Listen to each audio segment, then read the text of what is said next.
दोस्तों, सबसे महत्वपूर्ण बात आज की इस प्रेस कॉन्फ्रेंस में ये है कि अभी तक तो हम लोग देखा करते थे कि किसी आरोप में, किसी घोटाले में, किसी बड़े स्कैंडल में व्यक्ति फंसा करते थे, व्यक्तियों का समूह फंसा करता था। लेकिन आज दिल्ली में एक नया इतिहास बना है, जहां शराब घोटाले में दिल्ली की जनता की, झुग्गी झोपड़ी में रहने वालों की, अनऑथराइज्ड कॉलोनियों में रहने वालों की, रेहड़ी पटरी जैसे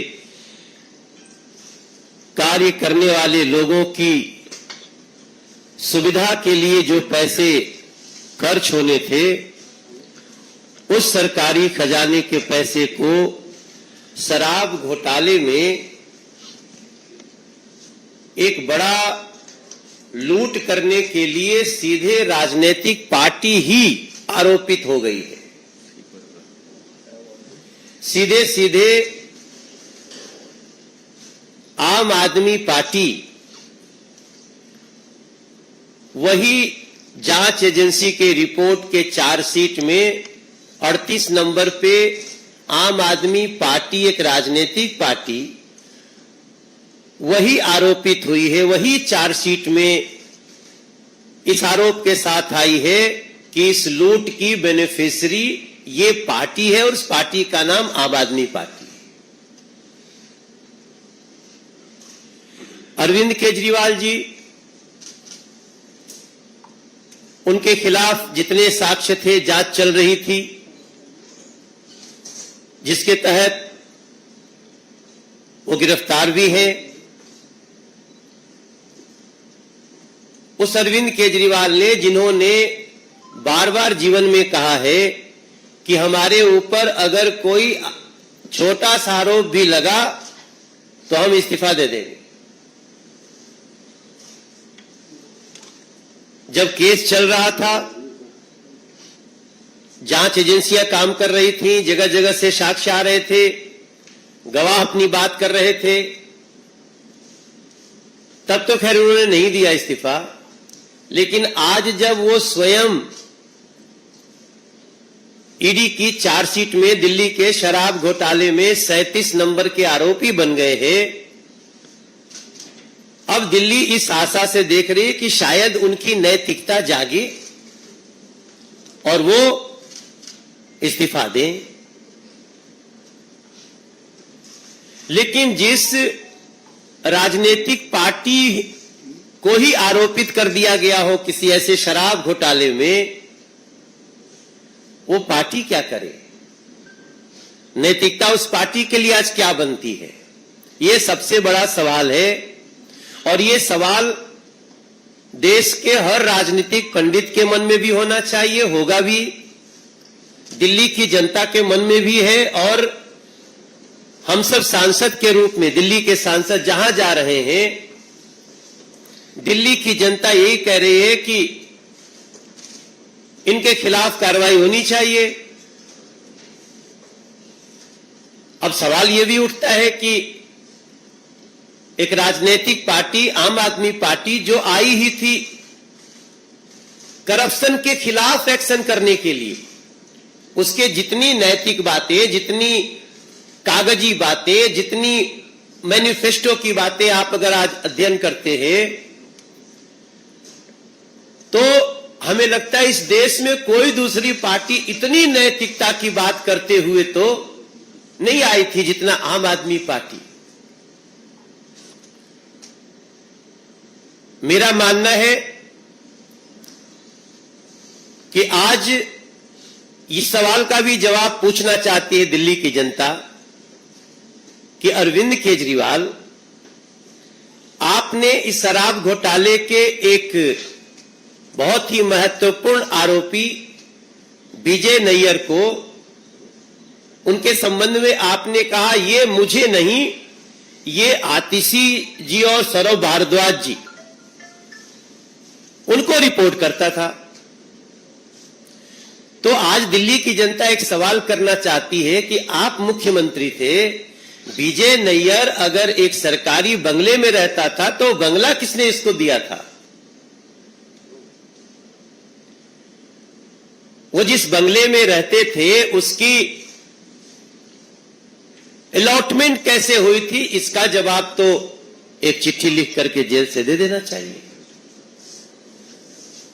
ऐसे में आज मैं दिल्ली की जनता से भी ये प्रार्थना करूंगा, मुझे भी दिल्ली में सांसद के रूप में कार्य करते हुए मैं 11वें वर्ष में प्रवेश कर गया। तीसरी बार दिल्ली ने हमको सांसद बना के खड़ा किया, और जब हम गली में जा रहे हैं तो मैं आज ये भी बताना चाहूंगा कि दिल्ली की जनता को क्या क्या झेलना पड़ रहा है।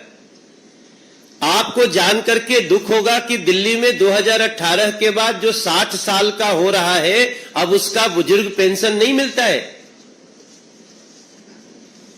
दिल्ली में पिछले 10 साल में एक भी किसी गरीब का नया राशन कार्ड नहीं बना है, जबकि लगभग 1,72,000 लोग out of 72 lakh total ration card धारी 72 लाख हैं, इसमें 1,72,000 लोग अभी संसार में नहीं है स्वाभाविक रूप से। उसके बाद भी एक गरीब का राशन कार्ड नहीं बना। और हम जब भी कहीं बैठते हैं जन सुनवाई करने, जब भी हम कहीं बैठते हैं लोगों के बीच में, तो उस उपस्थिति का 30% लोग राशन कार्ड के लिए गरीब चिल्ला रहे होते हैं। आप सबको ये दिल्ली के जनता को जानकारी में रहे कि जो 5 लाख रुपए का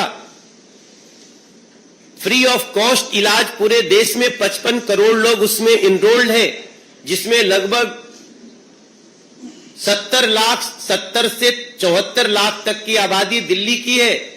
उनका नाम निबद्ध है कि अगर आपके घर में माता पिता पति पत्नी और उसके बच्चे, इसको परिवार कहा जाता है उस डेफिनेशन में, उसको 5 लाख रुपए का इलाज मिलेगा। लेकिन वो दिल्ली में रोका हुआ है अरविंद केजरीवाल जी की सरकार ने, और झूठ बोलते हैं। आपको एक और जानकारी दूंगा इस प्रेस कॉन्फ्रेंस में कि गरीबों को घर देने वाला प्रधानमंत्री आवास योजना, जो 4 करोड़ 21 लाख लोगों को पूरे देश में घर दे दिया है, एक केवल कालका जी का उदाहरण छोड़ दीजिए जो डीडीए की जमीन थी और सरकार की योजना से हुई, वरना दिल्ली के एनसीटी इलाके में प्रधानमंत्री आवास योजना बंद है, उसको चालू नहीं किया गया है। तब मैं पूछना चाहता हूं कि आप 10 साल में क्या दिया है आपने 10 साल में दिया तो कुछ नहीं। पानी के लिए भी दिल्ली तरस रही, या तो पानी के लिए तरस रही है, या तो पानी के कारण तरस रही है, परेशान हो रही है, तड़प रही है, तरस रही है और तड़प रही है। या तो पानी खत्म हो जाता है, या तो पानी भर जाता है, गाड़ी डूब जाती है। तब मैं आज अरविंद केजरीवाल को उनकी नैतिकता की याद दिलाते हुए, कि आप कहते थे ना कि आरोप लगते ही हम इस्तीफा देंगे, अभी आरोपी बन गए, आप चार्जशीट में आरोपी बन गए। तब मैं पूछना चाहता हूं, दिल्ली की जनता आपसे एक्सपेक्ट कर रही है कि क्या अब आपकी पार्टी को सरकार में बने रहने का अधिकार है, क्योंकि आपकी पार्टी भी इस शराब घोटाले में आरोपित हो चुकी है। 38 नंबर पे इन सवालों के साथ दिल्ली की जनता तो इसका निर्णय आपको करेगी, समय आने पर देखेगी। लेकिन इस समय अगर अरविंद केजरीवाल जी चिट्ठी से भी सरकार चला रहे हैं, अगर अरविंद केजरीवाल जी अपने घर में भी किसी को चिट्ठी लिखते हैं, तो कृपया लिख करके बताइए कि इन परिस्थिति में दिल्ली की जनता नैतिकता के रूप में आपसे क्या अपेक्षा करे, ये भारतीय जनता पार्टी चाहती है। क्वेश्चंस? यस।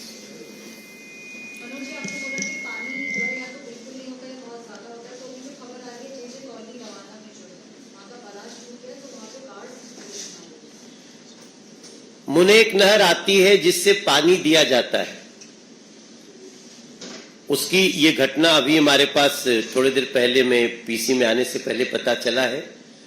तो देखिए, जब किसी भी चीज की मरम्मत नहीं होगी, जब किसी चीज का केयर नहीं होगा, तो इसी तरह का समाचार हमको मिलता है। बहरहाल अभी हम लोग अपने स्तर से इसको क्या कर सकते हैं, लेकिन दिल्ली सरकार को इसमें आगे बढ़ना चाहिए और उसको ठीक करना चाहिए, क्योंकि लोग भी बहुत परेशान हैं। हम इसमें जितना सहयोग कर सकते हैं केंद्र से पूरी करने के लिए आगे बढ़े।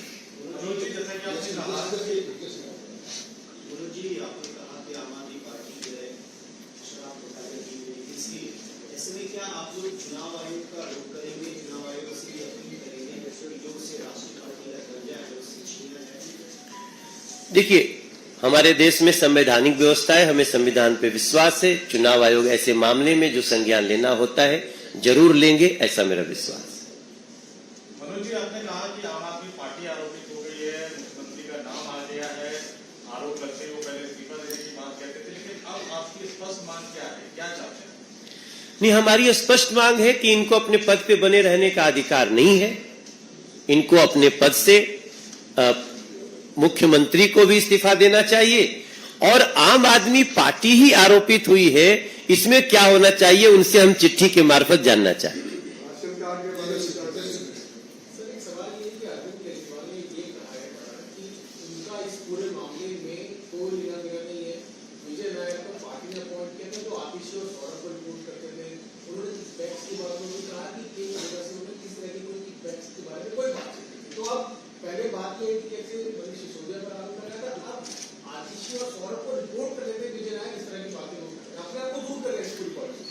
देखिए, 100 करोड़ के मनी लॉन्ड्रिंग के चार्ज के साथ 45 करोड़ रुपए किस प्रकार से दिए गए हैं, इसकी पूरी जानकारी जांच एजेंसी ने दे दी है। कौन से व्यक्ति ने पैसा पहुंचाया, कितना 25 करोड़ कब गया, विनोद चौहान ने 25 करोड़ रुपए दिल्ली से गोवा कैसे भेजा और बेनापल्ली ने कैसे रिसीव किया, ये सारी जानकारी अब आपके सामने है। मतलब जांच एजेंसी ने दे दिया है कोर्ट के समक्ष। तो इसके बाद भी हम तो पूछ रहे हैं कि क्या विजय नैयर को जो घर मिला, क्या उसकी भी जानकारी अरविंद केजरीवाल जी को नहीं थी? किस हैसियत से घर मिला, कैसे घर मिला, क्यों वो इतने बड़े पौधे पे मिला? बड़े बड़े सीनियर विधायकों को ऐसा घर नहीं मिलता जैसा विजय नैयर को मिला। तो मुझे लगता है कि कोशिश तो हर अपराधी करता है बचने की, मगर कोई गुंजाइश है नहीं। He should resign.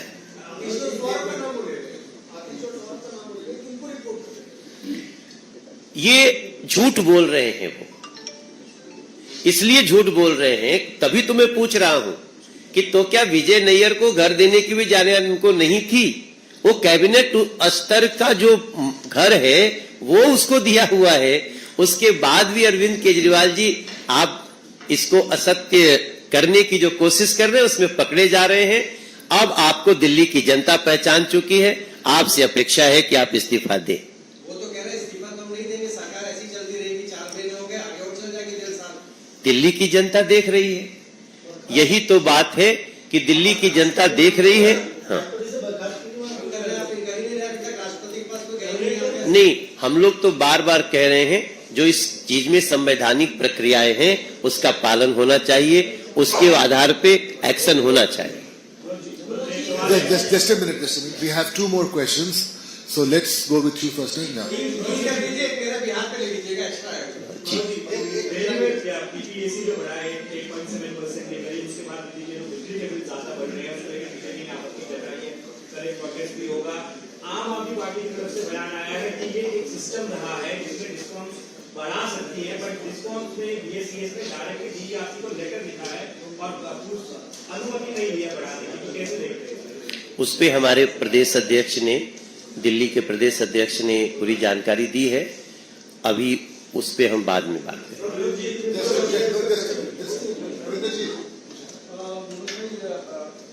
Arvind Kejriwal की पार्टी इंडिया अलायंस में है, उसी अलायंस के पार्टनर है उमर अब्दुल्ला।